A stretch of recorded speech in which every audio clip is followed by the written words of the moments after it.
और इधर मुख्यमंत्री डॉक्टर मोहन यादव द्वारा भोपाल संभाग के 630 करोड़ से अधिक के विकास कार्यों का लोकार्पण और भूमि पूजन किया जा रहा है। देखिए सीधी तस्वीरें। 17 विकास कार्यों का लोकार्पण सर 57.66 करोड़ रुपए सर आज संपन्न हो रहा है।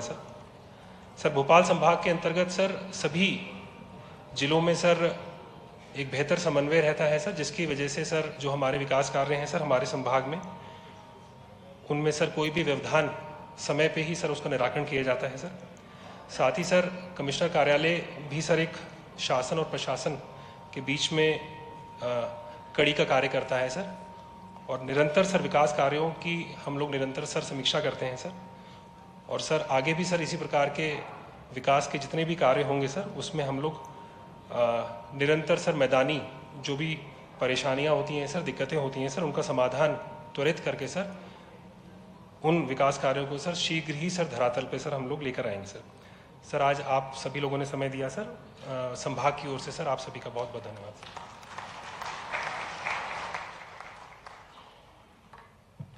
बहुत बहुत धन्यवाद संभाग आयुक्त महोदय जी स्वागत उद्बोधन के लिए। और अब वो स्वर्णिम पल है जिसका हम सभी को पूरे भोपाल संभाग को इंतज़ार है।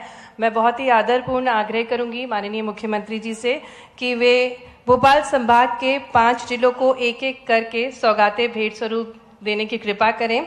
और इसी क्रम में सबसे पहले माननीय मुख्यमंत्री जी से हम आग्रह करेंगे कि वे रिमोट का बटन दबाकर भोपाल जिले में 17 करोड़ 59 लाख रुपए की लागत के 5 विकास कार्यों का भूमि पूजन करने की कृपा करें। जोरदार तालियों के साथ हम भोपाल जिले की इस सौगातों का स्वागत करें। 17 करोड़ 59 रुपए की लागत से 5 विकास कार्यों का भूमि पूजन।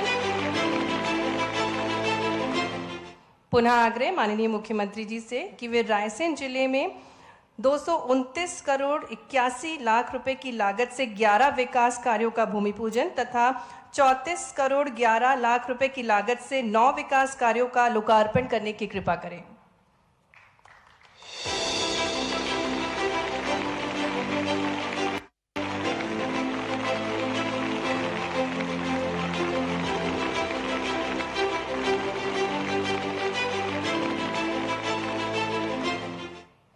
पुनः आग्रह माननीय मुख्यमंत्री जी से कि वे रिमोट का बटन दबाकर विदिशा जिले में 181 करोड़ 67 लाख रुपए की लागत से 7 विकास कार्यों का लोकार्पण तथा 59 करोड़ 5 लाख रुपए की लागत से 5 विकास कार्यों का भूमि पूजन करने की कृपा करें।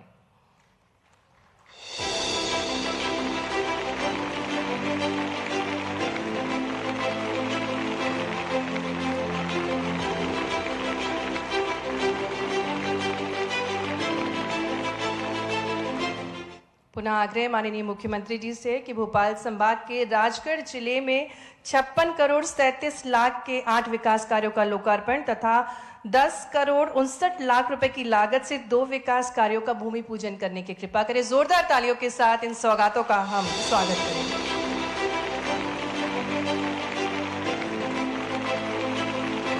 और पुनः आग्रह करेंगे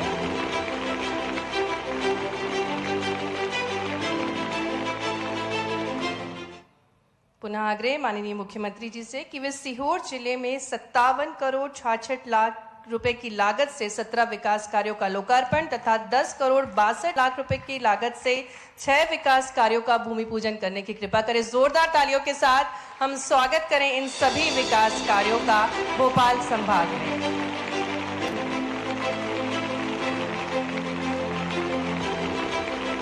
बहुत बहुत धन्यवाद माननीय मुख्यमंत्री जी, सम्मानीय अतिथिगण। और अब वो स्वर्णिम अवसर जिनके प्रयासों से संपूर्ण वर्ष जिन्होंने अपनी कथनी और करनी को साक्षात किया और शिक्षा, स्वास्थ्य, पर्यटन, उद्योग, निवेश से प्रदेश के विकास को जो दिशा दे रहे हैं और प्रशस्त कर रहे हैं, ऐसे कर्मयोगी, ऐसी दूरदृष्टिता वाले हमारे प्रदेश के मुखिया जी को हम आमंत्रित करते हैं आपकी जोरदार तालियों के बीच कि वे अपनी अमृत वाणी से हम सभी को अभिभूत करने की कृपा करें। पूरी भोपाल संभाग की जोरदार तालियां होना चाहिए माननीय मुख्यमंत्री जी के उद्बोधन के लिए।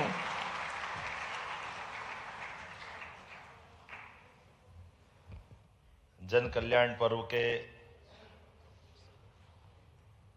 तीसरे दिन आज मंच पर विराजमान हमारे प्रभारी मंत्री एमएसएमई मंत्री माननीय चेतन कश्यप जी, हमारे सहकारिता एवं युवा मंत्री श्रीमान विश्वास सारंग जी, हमारी मंत्री श्रीमती कृष्णा गौर जी, इस अवसर पर प्रोटेम स्पीकर रहे श्रीमान शर्मा जी, संघ के महामंत्री विधायक श्रीमान भगवान दास सबनानी जी, इस अवसर पर राहुल कोठारी जी और इसके साथ साथ मंच के सामने उपस्थित समस्त आगंतुक अतिथिगण, पत्रकार साथियों, विकास के इस पड़ाव पे मेरी अपनी ओर से खास करके जहां हमने अभी सिंगल क्लिक के माध्यम से अपने सभी संभाग के जिलों में, खासकर भोपाल में रायसेन में 363.92 लाख के निर्माण कार्यों के 20 कार्यों का लोकार्पण भूमि पूजन किया। मेरी अपनी ओर से रायसेन के इन कामों की भी बधाई। 241 करोड़ के विदिशा में होने वाले 12 विभिन्न विकास कार्यों का भी लोकार्पण भूमि पूजन हुआ। तो विदिशा के भी सभी मित्रों को बधाई, विदिशा जिले के लोगों को बधाई। सीहोर में 68 करोड़ 28 लाख की लागत से 23 अलग अलग कामों का लोकार्पण भूमि पूजन हुआ। आप सभी मित्रों के साथ सीहोर के लोगों को भी बधाई देता हूं। राजगढ़ में 67 करोड़ 92 लाख की लागत से कुल 10 विभिन्न प्रकार के विकास कार्यों का लोकार्पण भूमि पूजन हुआ। मैं राजगढ़ के लोगों को भी बधाई देना चाहूंगा। और भोपाल के 17 करोड़ 55 लाख मिलाकर जिनके 6 काम अलग अलग प्रकार के, कुल 757.29 करोड़ के 70 कार्यों का लोकार्पण भूमि पूजन हुआ। एक बार पूरे संभाग के लिए मेरी अपनी ओर से बधाई, अभिनंदन। मित्रों, जैसा कि आपकी सबकी जानकारी है, आज का दिन एक सरकार के एक कार्यकाल के 1 वर्ष का पूरा होने वाला दिन है और उसी के साथ साथ हमने इस आयोजन को 2 तरह से बनाया। एक जन कल्याण के पर्व का पखवाड़ा जो 11 दिसंबर से लेकर 26 दिसंबर तक चलने वाला है और एक 11 दिसंबर से 26 जनवरी तक जो हमारी विभिन्न जनहितैषी योजनाएं, उन योजनाओं के बलबूते पर हर वार्ड, हर गली मोहल्ले, 55 ही जिलों में पूरे प्रदेश के नीचे तक गांव-गांव, गली-गली, मोहल्ले-मोहल्ले, फालिया, जहां भी कोई निवासी है मध्य प्रदेश का, उसके घर के अंदर कोई विकास की दरकार है, वो हितग्राही हमारा है, उसको जरूर जोड़ करके हमने इस योजनाओं का लाभ दिलाने के लिए बड़े पैमाने पर सघन अभियान चलाया। मेरी अपनी ओर से सरकार के सभी लोगों को बधाई देना चाहता हूं, सभी जनप्रतिनिधियों को बधाई देना चाहता हूं, जिसके भरोसे से ये समूचा पखवाड़ा हमारा एक नया प्रकार का आकार लेगा। वो जब मैं भोपाल के निर्माण कार्यों के लोकार्पण की बात कर रहा हूं, उसके पहले हम अपने एक बाघ अभयारण्य का यहां लोकार्पण करके आए। मेरी अपनी ओर से बहुत बधाई। आप कितना अच्छा लगता है भोपाल के लोगों को, लोग जितने सुनते हैं वो रहस्य, रोमांच और सुनकर के रोंगटे खड़े हो जाते हैं। हम कहते हैं आओ भोपाल में, हमारे भोपाल के लोगों का जीवन शैली, उसका आनंद भी लो। लेकिन कई सड़क भोपाल की ऐसी है जहां दिन में मनुष्य चलते, रात में बाघ चलते हैं। ये दुनिया में कहीं नहीं होता, हमारे अपने भोपाल में होता है।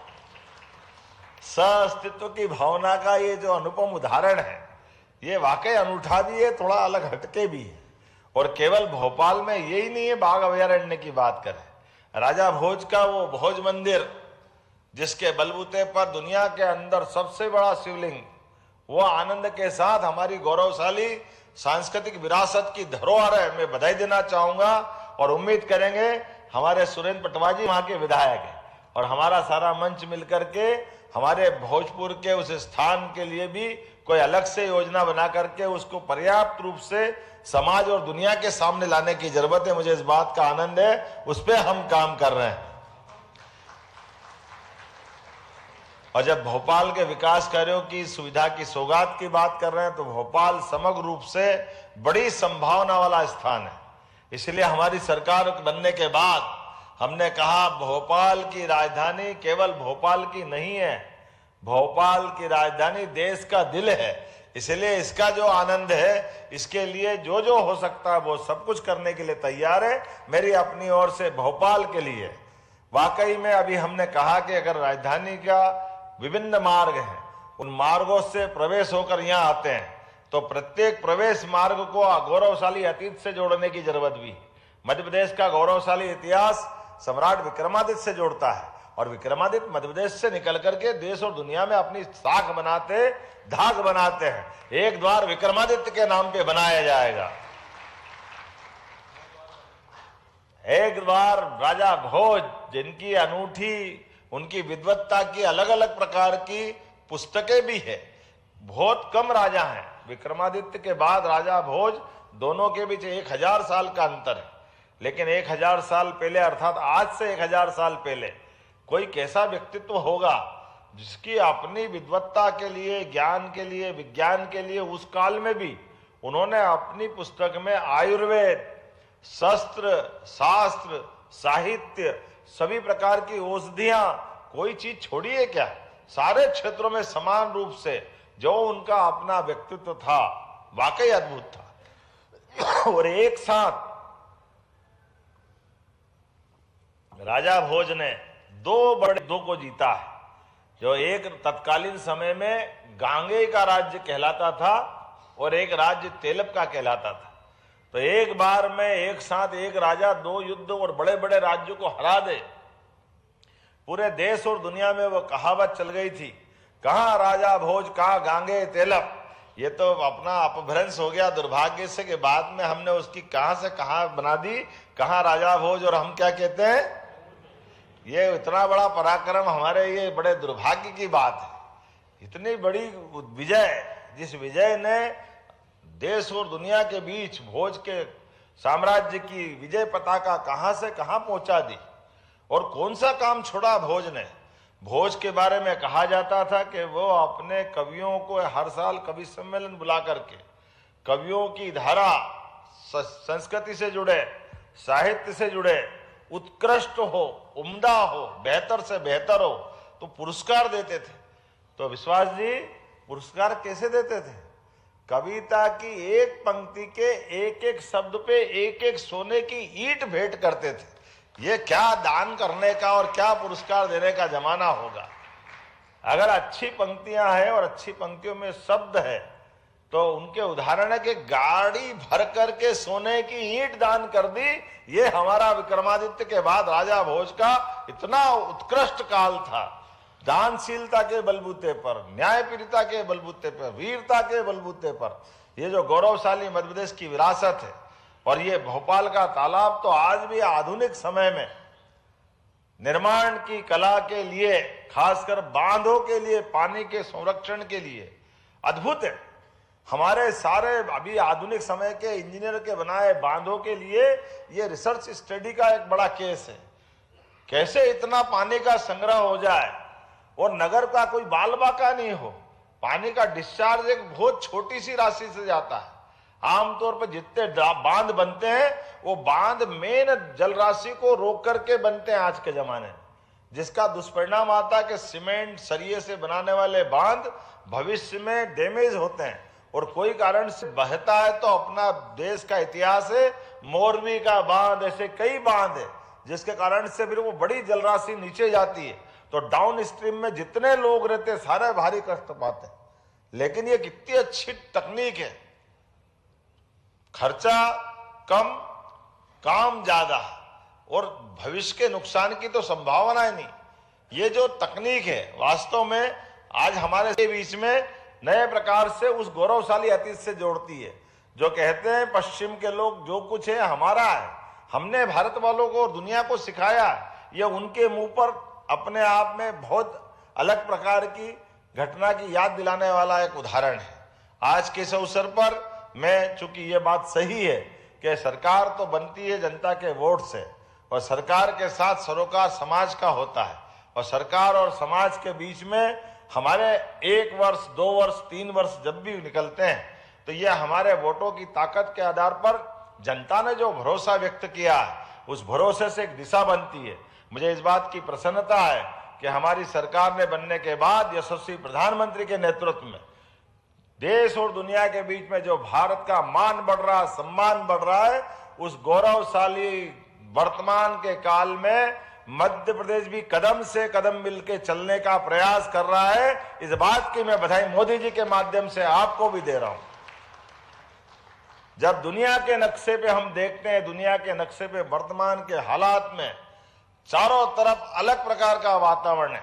ऐसे 200 से ज्यादा देशों में एकमात्र दुनिया का सबसे युवा और बड़ा देश, जो सबसे बड़ा गणतांत्रिक देश भी है, जिनने अपने वोट से, अपनी जनता की चुनी हुई ताकत के भरोसे से, दुनिया के अंदर अपनी राजसत्ता के भरोसे से भारत का मान सम्मान बढ़ाया। ऐसे समय में हमारी अच्छाई भी हम बांटें, लेकिन अपने कौशल से, कला से, ज्ञान से, अपने गौरवशाली अतीत से, सनातन संस्कृति से सबसे अच्छी बातों की सीख लेते हुए हम लगातार आगे बढ़ते रहेंगे। इस संकल्प के साथ मैं पुनः आप सबको बधाई देता हूं। बहुत बहुत धन्यवाद। भारत माता की जय। बहुत बहुत धन्यवाद माननीय मुख्यमंत्री जी। और निश्चित ही आपके मार्गदर्शन में, आपके नेतृत्व में मध्य प्रदेश स्वर्णिम गाथाएं लिखेगा। और अब मैं आभार प्रस्तुतिकरण के लिए निवेदन करती हूं कलेक्टर महोदय जी श्री कौशलेंद्र विक्रम सिंह जी से कि वे आभार प्रस्तुत करने की कृपा करें। संभाग स्तरीय आज के लोकार्पण भूमि पूजन कार्यक्रम में यहाँ पे सहृदय पधारे हुए हमारे माननीय मुख्यमंत्री जी का मैं हृदय से आभार व्यक्त करता हूँ। यहाँ पे उपस्थित मंत्री जी माननीय श्री चेतन कश्यप जी, प्रभारी मंत्री भोपाल, आपका भी मैं आभार व्यक्त करता हूँ। मंत्री माननीय श्री विश्वास सारंग जी, मंत्री माननीय श्री कृष्णा गौर जी, मैं आप दोनों लोगों का हृदय से जिला प्रशासन की तरफ से आपका आभार व्यक्त करता हूँ। माननीय विधायक श्री रामेश्वर शर्मा जी, माननीय विधायक श्री सबनानी जी का भी मैं शुक्रिया अदा करता हूँ कि उन्होंने यहाँ पे हमें समय दिया। राहुल कोठारी जी, यहाँ पे कमिश्नर सर के मार्गदर्शन में कार्यक्रम संपन्न हुआ, सर का भी आभार। मीडिया के बंधु तथा यहाँ पे सभी आगंतुक अतिथियों का जिला प्रशासन की तरफ से हम आभार व्यक्त करते हैं और सर को एश्योर करते हैं कि जिन भी कार्यों का यहाँ पे भूमि पूजन हुआ है उनको हम समय में पूरा करेंगे सर। और जो जन कल्याण पर्व है उसमें जो लास्ट पंक्ति के लोग हैं उन सभी को अधिकतम लाभ दिलाने की हम लोग पूरी कोशिश करेंगे। धन्यवाद।